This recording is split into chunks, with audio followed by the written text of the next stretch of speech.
Court on Friday last week. In that judgment, the Constitutional Court found that certain aspects of the National Assembly rules that govern the process for the removal of the President from office are inconsistent with our Constitution. The judgment has given rise to much commentary, debate, and speculation. There's been much concern and uncertainty in the country over the last few days following the delivery of the Constitutional Court judgment.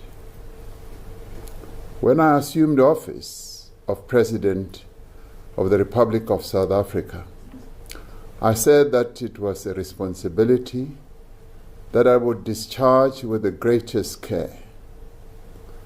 I said that it was a responsibility that I would undertake mindful of the needs, the aspirations, and the expectations. I will serve the people of South Africa. I said that I would work with you, side by side, to build the South Africa that we all want and deserve. It is these undertakings that compel me tonight to address you. There have been calls from certain quarters calling on me to resign. At the same time, there have also been a number of calls for me not to resign. I therefore address you this evening to clearly state my position. The matter before the Constitutional Court arose from the report of an independent panel that was appointed by the National Assembly in September of 2022 in terms of Section 89 of the Constitution of the Republic, to conduct a preliminary inquiry into certain allegations that had been made against me. These allegations related to a theft that took place at my farm in February 2020. The independent panel concluded that the information that was presented to it disclosed prima facie that the President may have committed serious misconduct and a serious violation of the Constitution.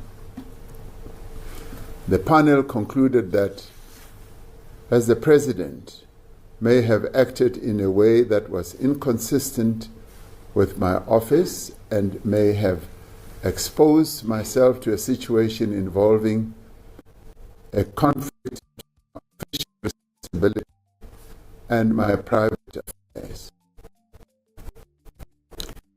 On the 13th of December 2022, in accordance with its rules, the National Assembly voted not to refer the independent panel's report to an impeachment committee that would consider the veracity and, where required, the seriousness of the charges contained in the motion.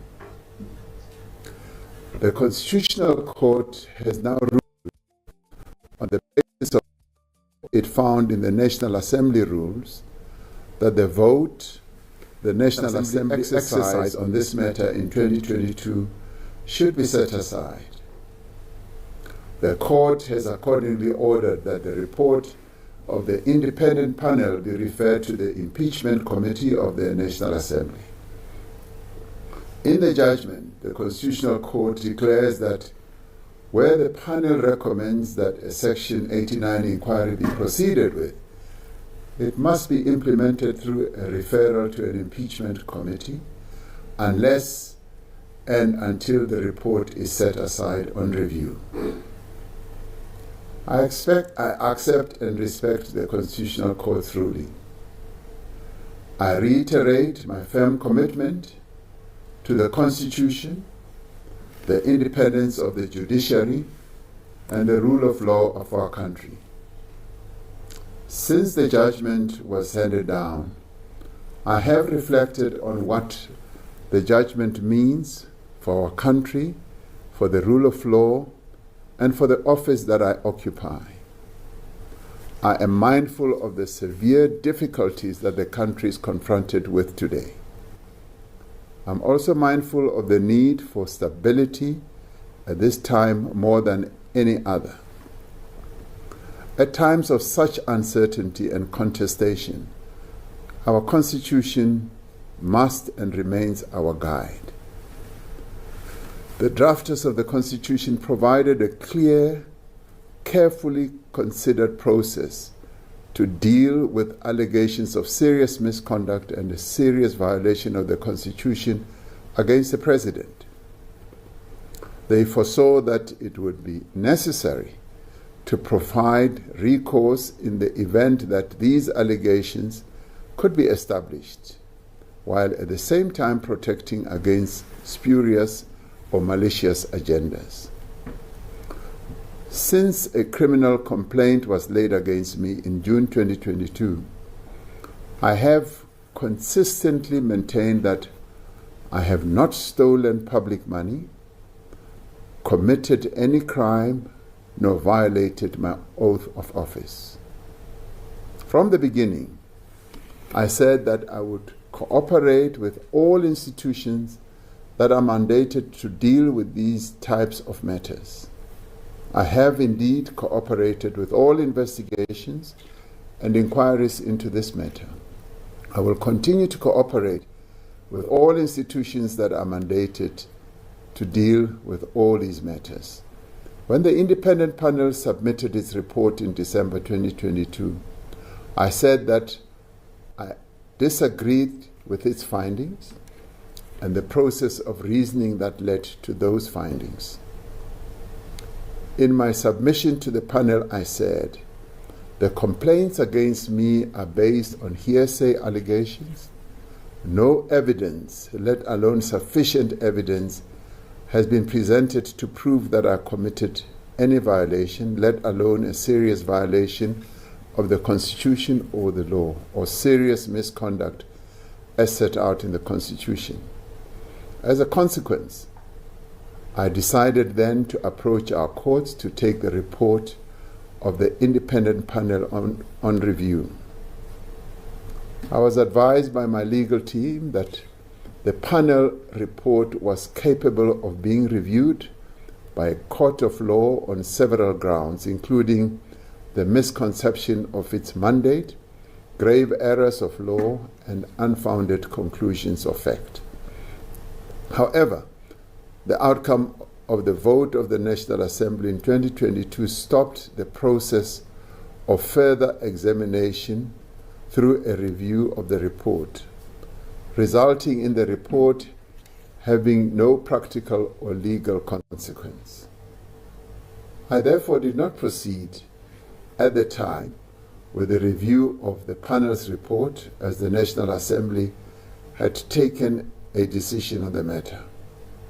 However, I did say at the time that I reserved my right to institute review proceedings against the panel's report should circumstances change. The Constitutional Court judgment last week means that the report of the independent panel now has legal consequence, as it now stands to be placed before the Impeachment Committee. As the court ruled, the independent panel's recommendation to proceed with an impeachment inquiry must be implemented unless and until the report is set aside on review. On the basis of advice from my legal team, and as envisaged by the Constitutional Court when it said unless and until the report is set aside on review, I have therefore decided to proceed to take the independent panel's report on review on an expeditious basis. I do so not out of disrespect for Parliament or its processes, but to affirm the need for such findings to be correct in law and in fact, especially where Parliament's work would be based on and informed by a report I believe is flawed. I do so out of respect for the Constitutional Court judgment and the principles of judicial review that it reiterates and reinforces. I also do so in fulfillment of the rights and obligations and processes contained in our Constitution. My fellow South Africans, while there have been calls in some circles that I should resign, nothing in the Constitutional Court judgment compels me to resign my office. The Constitutional Court made no finding of any kind regarding my alleged conduct. The court made no finding on whether there was prima facie evidence of misconduct, nor if the alleged conduct, impeachment, and the removal of the president. Instead, the Constitutional Court judgment reinforces the principles, the rights, and processes underpinning our constitutional order. This explicitly includes the right to take the report of the independent panel on review. I therefore respectfully want to make it clear that I will not resign. To do so would be to preempt a process defined by the Constitution. To do so would be to give credence to a panel report that unfortunately has grave flaws. To do so would be to abdicate the responsibility that I assumed when I became President of the Republic. To resign now would be to give in to those who seek to reverse the renewal of our society, the rebuilding of our institutions, and the prosecution of the end to prosecution. I fully intend to continue serving the people of South Africa and to advance their interests. There is still so much to be done. 8 years ago, we set out on a new path for our country. Even as we set out on this new path, we knew that progress would not be achieved overnight. We declared our firm intention to put behind us the era of diminished trust in public institutions and the diminished confidence in its leaders. Since then, we have made much progress and continue to make progress in rebuilding the credibility, the integrity, and the capability of many of our institutions. Stolen funds are being recovered. Alleged perpetrators are being prosecuted. We're intensifying the fight against organized crime, kidnapping, and gang violence. We're implementing the recommendations of the State Capture Commission, and those responsible for wrongdoing against our people are being dealt with. Through the Madlanga Commission process, we are confronting corruption and criminality in our law enforcement and security services. As we negotiate the severe turbulence in the global economy, we are intensifying our efforts to ensure that every home in the country feels the effects of a growing economy that is creating jobs and opportunity. Despite the immense challenges we face, I am confident and full of hope about the future of our nation.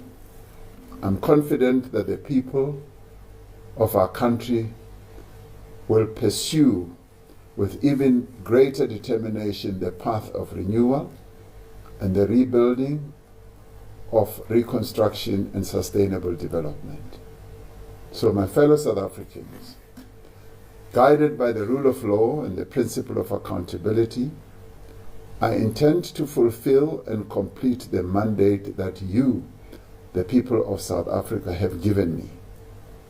I will continue to do everything within my means to advance the rebuilding of our economy, the restoration of our institutions, and the renewal of our society.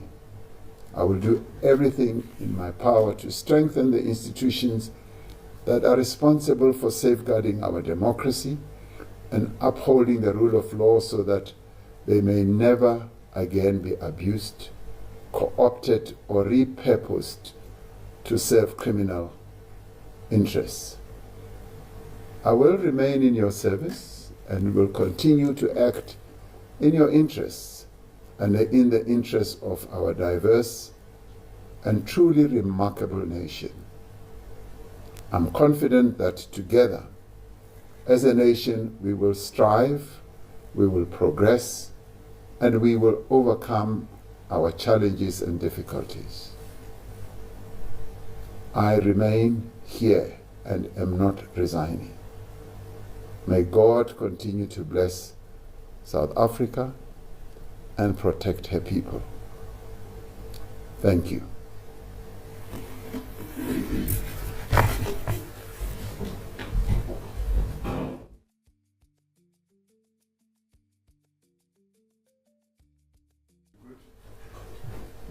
It sums up some of what he's had to say, right? Saying that